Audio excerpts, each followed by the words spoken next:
Hello friends, എല്ലാവർക്കും magic മസാലയിലേക്ക് സ്വാഗതം. ഇന്ന് അടിപൊളി ടേസ്റ്റുള്ള ഒരു വെജ് ബിരിയാണിയുടെ റെസിപ്പിയുമായിട്ടാണ് കേട്ടോ ഞാൻ വന്നിട്ടുള്ളത്. വളരെ എളുപ്പത്തിൽ തയ്യാറാക്കാൻ പറ്റുന്ന നല്ല സ്വാദുള്ള ബിരിയാണിയാണ്. അപ്പോൾ എങ്ങനെയാണ് ഉണ്ടാക്കുന്നതെന്ന് നോക്കിയാലോ. ഇതിന് മുമ്പായിട്ട് വീഡിയോ ആദ്യമായിട്ടാണ് കാണുന്നതെന്നുണ്ടെങ്കിൽ ഒന്ന് സബ്സ്ക്രൈബ് ചെയ്തേക്കണേ. അപ്പോൾ നമുക്ക് റെസിപ്പിയിലോട്ട് കിടക്കാം. ബിരിയാണി ഉണ്ടാക്കാനായിട്ട് ഞാനിവിടെ സോനാ മസൂരി റൈസാണ് കേട്ടോ എടുത്തിട്ടുള്ളത്. 250 ml കപ്പിൽ 3.5 കപ്പ് റൈസാണ് എടുത്തിട്ടുള്ളത്. അരമണിക്കൂർ സോക്ക് ചെയ്യാനായിട്ട് വെച്ചിരുന്നതാണ്. അരമണിക്കൂറിന് ശേഷം ഒരു സ്ട്രെയിനറിലിട്ട് വയ്ക്കാം. ഇനി മിക്സിയുടെ ചെറിയ ജാർ എടുക്കാം. അതിലേക്ക് പച്ചമുളകാണ് ഇട്ട് കൊടുക്കുന്നത്. ഒന്ന് കഷ്ണങ്ങളാക്കിയിട്ട് ഇട്ട് കൊടുക്കാം. നിങ്ങൾക്ക് സോനാ മസൂരി റൈസിന് പകരം ബസ്മതി റൈസ് വേണമെങ്കിൽ അതെടുക്കാം കേട്ടോ, കുഴപ്പമൊന്നുമില്ല. ഇനി പച്ചമുളക് മിക്സിയുടെ ജാറിലേക്ക് ഇട്ട് കൊടുത്തിട്ടുണ്ട്. 14 പച്ചമുളകാണ് കേട്ടോ എടുത്തിട്ടുള്ളത്. നല്ല എരിവുള്ള പച്ചമുളകാണ്. ഇതിലേക്ക് നമുക്ക് പുതിനയുടെ ഇലയാണ് ഇട്ട് കൊടുക്കേണ്ടത്. ഒരു കൈപ്പിടി ഇട്ട് കൊടുത്തിട്ടുണ്ട്. ഒരു കൈപ്പിടി മല്ലിയിലയാണ് ഇട്ട് കൊടുക്കുന്നത്. ഇത് മൂന്നും കൂടിയിട്ട് നന്നായിട്ടൊന്ന് അരച്ചെടുക്കണം. അപ്പോൾ അതിനായിട്ട് ഒരു 1/4 ഗ്ലാസ് വെള്ളം ഇതിലേക്ക് ഒഴിച്ചു കൊടുക്കുന്നുണ്ട്. അധികം ഫൈനായിട്ട് അരയ്ക്കണ്ട, ചെറിയൊരു തരിതരിപ്പോട് കൂടിയിട്ട് അരച്ചെടുത്തിട്ടുണ്ട്. നമുക്കൊന്ന് മാറ്റി വയ്ക്കാം. ഇനി ഒരു പാൻ വെച്ച് കൊടുത്തിട്ടുണ്ട്. അതിലേക്ക് നമുക്ക് ഓയിൽ ഒഴിച്ചു കൊടുക്കാം. നമ്മൾ ബിരിയാണി ഉണ്ടാക്കുന്ന സമയത്ത് വെളിച്ചെണ്ണ യൂസ് ചെയ്യുന്നതിനേക്കാളും ടേസ്റ്റ് ഉണ്ടാവുക ഓയിൽ യൂസ് ചെയ്യുമ്പോഴാണ്. ഞാനിവിടെ സൺഫ്ലവർ ഓയിലാണ് എടുത്തിട്ടുള്ളത്. ഓയിൽ നന്നായിട്ട് ചൂടായി കഴിഞ്ഞാൽ അതിലേക്ക് നമുക്ക് ബ്രെഡിൻ്റെ പീസസ് ഇട്ട് കൊടുക്കാം. 8 സ്ലൈസ് ബ്രെഡാണ് എടുത്തിട്ടുള്ളത്. അതിൻ്റെ സൈഡ് ഭാഗം കട്ട് ചെയ്ത് മാറ്റിയതിന് ശേഷം ഇതുപോലെ സ്ക്വയർ പീസായിട്ട് കട്ട് ചെയ്തെടുത്തിരിക്കുന്നതാണ്. ഇട്ട് കൊടുത്ത് തിരിച്ച് മറിച്ചിട്ട് നല്ല ക്രിസ്പി ആയിട്ട് വരുന്നവരെ ഫ്രൈ ചെയ്തെടുക്കാം. ഫ്ലെയിം കുറച്ച് വെച്ചിട്ട് വേണം കേട്ടോ ഫ്രൈ ചെയ്തെടുക്കാനായിട്ട്, അല്ലെങ്കിൽ പെട്ടെന്ന് കരിഞ്ഞു പോവേ.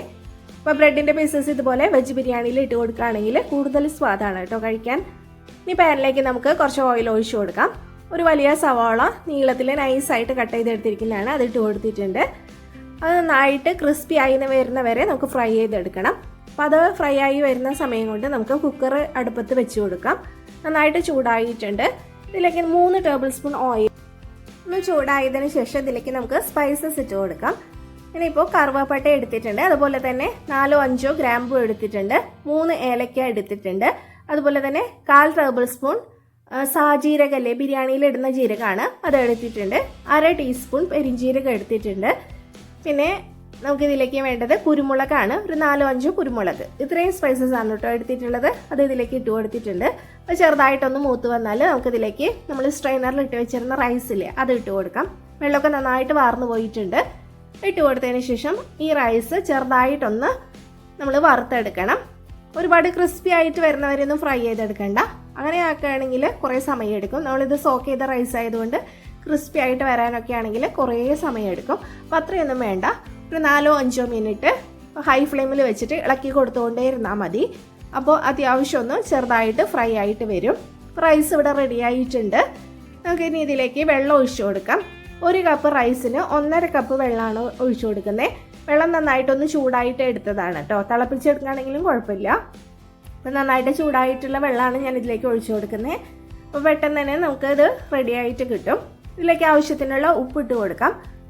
ഉപ്പിട്ട് കൊടുക്കുന്ന സമയത്ത് കുറച്ചൊന്ന് ശ്രദ്ധിക്കണം. നമ്മൾ വെള്ളത്തിൽ റൈസ് ഇട്ട് ഊറ്റിയെടുക്കുകയാണെങ്കിൽ കുറച്ച് ഉപ്പ് കൂടി പോയാലും കുഴപ്പമില്ല. പക്ഷേ ഇതിലാവുമ്പോൾ കറക്റ്റ് ഉപ്പ് ഇട്ട് കൊടുക്കണം, അല്ലെങ്കിൽ നമ്മൾ വറ്റിച്ചെടുക്കല്ലേ ചെയ്യുന്ന റൈസ്. അപ്പോൾ അതൊന്ന് ശ്രദ്ധിക്കണം കേട്ടോ. വെള്ളത്തിൽ കറക്റ്റ് ആണോ എന്ന് ചെക്ക് ചെയ്ത് നോക്കുക. അപ്പോൾ ആവശ്യത്തിനുള്ള ഉപ്പിട്ട് കൊടുത്തിട്ടുണ്ട്. വെള്ളം നന്നായിട്ട് തിളച്ച് തുടങ്ങിയിട്ടുണ്ട്. ഇനി നമുക്ക് കുക്കർ അടച്ച് വെച്ച് കൊടുക്കാം. ഹൈ ഫ്ലെയിമിൽ വെക്കുക. ഒരു വിസിൽ വന്നതിന് ശേഷം ലോ ഫ്ലെയിമിൽ വെച്ചിട്ട് 3 മിനിറ്റ് ആണ് കേട്ടോ വെക്കേണ്ടത്. അതിനുശേഷം ഫ്ലെയിം ഓഫ് ചെയ്യുക. സ്റ്റീം പോയിട്ട് വേണം തുറക്കാനായിട്ട്. അത് റെഡിയാവുന്ന സമയം കൊണ്ട് നമുക്ക് ഒരു കടായി വെച്ച് കൊടുക്കാം. അതിലേക്ക് നമ്മൾ സവാള ആദ്യം ഫ്രൈ ചെയ്യാനായിട്ട് വെച്ചിരുന്നില്ലേ, അത് നന്നായിട്ട് മുരിഞ്ഞ് ഫ്രൈ ചെയ്ത് മാറ്റി വെച്ചിട്ടുണ്ട്. കുറച്ച് കാഷ്യും അതുപോലെ തന്നെ ഉണക്കമുന്തിരിയും കൂടിയിട്ട് ഫ്രൈ ചെയ്ത് മാറ്റി വെച്ചിട്ടുണ്ട് കേട്ടോ. അതിനുശേഷം ബാക്കിയുള്ള ഓയിലാണ് ഇതിലേക്ക് ഒഴിച്ചു കൊടുത്തിട്ടുള്ളത്. ഇത് ഓയിൽ കുറവാണെങ്കിൽ കുറച്ചും കൂടിയും ഓയിൽ ഒഴിച്ചു കൊടുക്കുക. അതിനുശേഷം ഒരു 2.5 ടേബിൾ സ്പൂൺ ഇഞ്ചിയും വെളുത്തുള്ളിയും കൂടി ചതച്ചെടുത്തതാണ് ഇട്ട് കൊടുത്തിട്ടുള്ളത്. അത് രണ്ടും നന്നായിട്ട് മൂപ്പിച്ചെടുക്കണം. അതിനുശേഷം ഇതിലേക്ക് നമ്മൾ അരച്ച് വെച്ചിരിക്കുന്ന പച്ചമുളകിൻ്റെ പേസ്റ്റില്ലേ അത് ഇട്ട് കൊടുക്കാം. ആ പച്ചമുളകും നന്നായിട്ടൊന്ന് വഴറ്റിയെടുക്കുക. അതിനുശേഷം ഇതിലേക്ക് 2 മീഡിയം സൈസിലുള്ള സവാളയാണ് ഇട്ട് കൊടുക്കുന്നത്. സവാള നന്നായിട്ടൊന്ന് വഴറ്റിയെടുക്കണം. നല്ല സോഫ്റ്റ് ആയിട്ട് വന്നിട്ടുണ്ട്. ഇനി നമുക്കിതിലേക്ക് തക്കാളി ഇട്ട് കൊടുക്കാം. 3 മീഡിയം സൈസിലുള്ള തക്കാളിയാണ് എടുത്തിട്ടുള്ളത്. ഹൈ ഫ്ലെയിമിൽ വെച്ചിട്ട് നന്നായിട്ടൊന്ന് ഇളക്കി കൊടുത്താൽ മതി. തക്കാളി പെട്ടെന്ന് തന്നെ വഴന്ന് വരും. അപ്പോൾ തക്കാളി നന്നായിട്ട് വഴന്ന് ഉടഞ്ഞു വന്നിട്ടുണ്ട്. എണ്ണയൊക്കെ തെളിഞ്ഞു വന്നിട്ടുണ്ട്. ഈ സമയമാകുമ്പോൾ നമുക്കിതിലേക്ക് മസാലപ്പൊടികൾ ഇട്ട് കൊടുക്കാം. 1/4 ടീസ്പൂൺ മഞ്ഞൾപ്പൊടി ഇട്ട് കൊടുത്തിട്ടുണ്ട്. 3/4 ടേബിൾ സ്പൂൺ ഗരം മസാലയാണ് ഇട്ട് കൊടുത്തിട്ടുള്ളത്. 1 ടേബിൾ സ്പൂൺ മല്ലിപ്പൊടി ഇട്ട് കൊടുത്തിട്ടുണ്ട്. ഇത്രയാണ് നമ്മൾ ചേർത്ത് കൊടുക്കുന്നത്. ഒരുപാട് മസാലയൊന്നും നമ്മൾ ഈ ബിരിയാണിയിൽ ചേർക്കുന്നില്ല കേട്ടോ. നല്ല സ്വാദാണ് ഈ ബിരിയാണി കഴിക്കാനായിട്ട്. ഒരു മീഡിയം ഫ്ലെയിമിൽ വെച്ചിട്ട് ഈ മസാല നന്നായിട്ടൊന്ന് മൂപ്പിച്ചെടുക്കണം. അപ്പോൾ മസാല മൂത്ത് നല്ലൊരു സ്മെല്ല് വന്ന് തുടങ്ങിയിട്ടുണ്ട്. ഈ സമയമാകുമ്പോഴേ നമുക്കിതിലേക്ക് വെജിറ്റബിൾസ് ഇട്ട് കൊടുക്കാം. ഇഷ്ടമുള്ള വെജിറ്റബിൾസ് ആഡ് ചെയ്ത് കൊടുക്കാം കേട്ടോ. ഞാനിപ്പോൾ 3/4 കപ്പ് പൊട്ടാറ്റോ ആണ് എടുത്തിട്ടുള്ളത്. അതുപോലെ തന്നെ 3/4 കപ്പ് ക്യാരറ്റ് എടുത്തിട്ടുണ്ട്. ഫ്രോസൺ ഗ്രീൻ പീസ് ആണ് എടുത്തിട്ടുള്ളത്. 1/2 കപ്പ് എടുത്തിട്ടുണ്ട്. ഇത് മൂന്നുമാണ് ഞാൻ ഇട്ട് കൊടുക്കുന്നത്.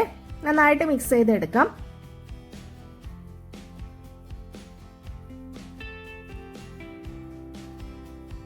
ഈ വെജിറ്റബിൾസ് വെന്ത് വരാൻ ആവശ്യത്തിനുള്ള വെള്ളം ഒഴിച്ചു കൊടുക്കാം. 1/2 കപ്പ് വെള്ളമാണ് ഒഴിച്ചു കൊടുത്തിട്ടുള്ളത്. നമുക്ക് അടച്ചു വെച്ച് കൊടുക്കാം. ഒരു 10-12 മിനിറ്റിനുള്ളിൽ വെജിറ്റബിൾസ് പാകത്തിന് കുക്കായിട്ട് വരും. അത് വേകുന്ന സമയം കൊണ്ട് നമുക്ക് കുക്കർ ഒന്ന് ഓപ്പൺ ചെയ്ത് നോക്കാം. കുക്കറിന്റെ സ്റ്റീം എല്ലാം പോയിട്ടുണ്ട് കേട്ടോ. അപ്പോൾ ആ കറക്റ്റ് പാകത്തിന് റൈസ് കുക്കായിട്ടുണ്ട്. ഒട്ടും തന്നെ കുഴഞ്ഞു പോയിട്ടില്ല. അതുപോലെ തന്നെ അടിക്കൊന്നും പിടിച്ചിട്ടില്ല. അപ്പോൾ സോനാ മസൂരി റൈസ് വെച്ചിട്ടാണ് ഉണ്ടാക്കുന്നതെന്നുണ്ടെങ്കിൽ ഈ പറയുന്ന അളവുകളെല്ലാം കറക്റ്റാണ്, ടൈമും കറക്റ്റാണ് കേട്ടോ. ഇപ്പോൾ ബസ്മതി റൈസ് ആണ് എടുക്കുന്നതെന്നുണ്ടെങ്കിൽ അത് കുക്ക് ചെയ്യുന്ന രീതി ഞാൻ വേറെ വെജിറ്റബിൾ ബിരിയാണീസിൻ്റെയും ചെമ്മീൻ ബിരിയാണിയുടെയും ഒക്കെ റെസിപ്പീസ് അപ്ലോഡ് ചെയ്തിട്ടുണ്ട്. അപ്പോൾ അതിലൊന്ന് ചെക്ക് ചെയ്ത് നോക്കിയാൽ മതി. ലിങ്ക് താഴെ കൊടുക്കാം കേട്ടോ. റൈസ് കണ്ടില്ലേ, കറക്റ്റായിട്ട് വന്നിട്ടുണ്ട്. വെജിറ്റബിൾസ് കുക്ക് ചെയ്യാനായിട്ട് വെച്ചിട്ട് ഇപ്പോൾ ഒരു 10 മിനിറ്റ് കഴിഞ്ഞിട്ടുണ്ട്. നമുക്കിത് വെന്തിട്ടുണ്ടോ എന്നൊന്ന് ചെക്ക് ചെയ്ത് നോക്കാം. ഇതിവിടെ റെഡി ആയിട്ടുണ്ട്. നമുക്കിനി ഇതിലേക്ക് തൈര് ഒഴിച്ചു കൊടുക്കാം. നല്ല കട്ടിയുള്ള അത്യാവശ്യം പുളിയുള്ള തൈരാണ് കേട്ടോ എടുത്തിട്ടുള്ളത്. 1/2 കപ്പ് ഒഴിച്ചു കൊടുക്കുന്നുണ്ട്.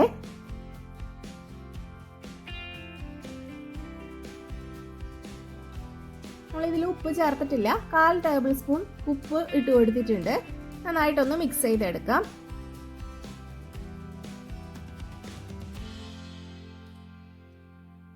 ഇതിലേക്ക് നമുക്ക് ലെമൺ ജ്യൂസ് ഒഴിച്ചു കൊടുക്കാം. ഒരു ലെമണിന്റെ ഹാഫ് ആണ് എടുത്തിട്ടുള്ളത്. അതിന്റെ ജ്യൂസ് ഇതിലേക്ക് ഒഴിച്ചു കൊടുക്കുന്നുണ്ട്. ഇതില് ഈ വെള്ളം ഒന്ന് നന്നായിട്ടൊന്ന് വറ്റിച്ചെടുക്കണം.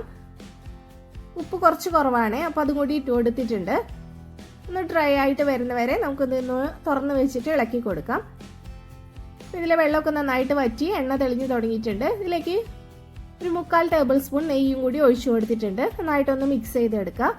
ലോ ഫ്ലെയിമിൽ വെച്ച് കൊടുത്തിട്ടുണ്ട്. അതിനുശേഷം നമുക്ക് ഇതിന് മീതെ റൈസ് ഇട്ട് കൊടുക്കാം. റൈസ് മുഴുവനായിട്ട് ഇതിന് മീതെ ഇട്ട് കൊടുത്തതിന് ശേഷം നന്നായിട്ടൊന്ന് പ്രസ് ചെയ്ത് കൊടുക്കാം. ഇനി ഇതിന് മീതെ കുറച്ച് നെയ്യ് ഇട്ട് കൊടുക്കുന്നുണ്ട്. നെയ്യൊക്കെ ഓരോരുത്തരുടെയും ഇഷ്ടത്തിനനുസരിച്ചിട്ട് ഇട്ട് കൊടുക്കാം കേട്ടോ. ഞാനിപ്പോൾ 1 ടേബിൾ സ്പൂൺ നെയ്യാണ് ഈ സമയത്ത് ഇട്ട് കൊടുക്കുന്നത്. ഇതിന് മീതെ നമ്മൾ ഫ്രൈ ചെയ്ത് മാറ്റി വെച്ചിരിക്കുന്ന സവാളയും അതുപോലെ തന്നെ അണ്ടിപ്പരിപ്പും മുന്തിരിയുമാണ്, അത് ഇട്ട് കൊടുത്തിട്ടുണ്ട്. കുറച്ചധികം ഇട്ട് കൊടുത്തിട്ടുണ്ട്. ഇനി ഇതിലേക്ക് നമ്മൾ ബ്രെഡ് ഫ്രൈ ചെയ്ത് വെച്ചിട്ടില്ലേ, അത് ഇട്ട് കൊടുക്കാം. കുറച്ച് മല്ലിയില ഇട്ട് കൊടുക്കുന്നുണ്ട്. വളരെ കുറച്ച് മല്ലിയില ഇട്ട് കൊടുക്കുന്നുള്ളൂ. നമുക്ക് അടച്ച് വെച്ച് കൊടുക്കാം. ലോ ഫ്ലെയിമിലാണ് കേട്ടോ വെച്ചിട്ടുള്ളത്. അടച്ച് വെച്ചിട്ട് ഒരു 3 മിനിറ്റ് വെച്ച് കൊടുക്കാം. 3 മിനിറ്റിന് ശേഷം ഫ്ലെയിം ഓഫ് ചെയ്യാം. പിന്നെ ഒരു 10 മിനിറ്റ് കഴിഞ്ഞിട്ടാണ് നമ്മളിത് ഓപ്പൺ ചെയ്യുന്നത്.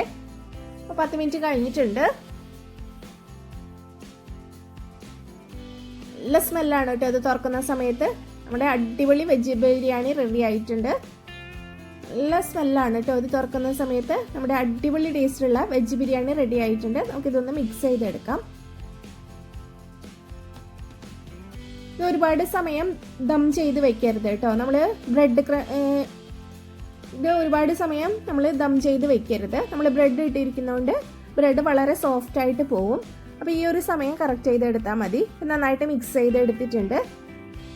അപ്പോൾ എല്ലാവരും ഇതൊന്ന് ട്രൈ ചെയ്ത് നോക്കണേ. ഒരു പ്രാവശ്യമെങ്കിലും ട്രൈ ചെയ്ത് നോക്കുക. തീർച്ചയായിട്ടും ഇഷ്ടപ്പെടും. വീഡിയോ ഇഷ്ടപ്പെട്ടാൽ ലൈക്ക് ചെയ്യാനും ഷെയർ ചെയ്യാനും മറക്കരുത്. താങ്ക്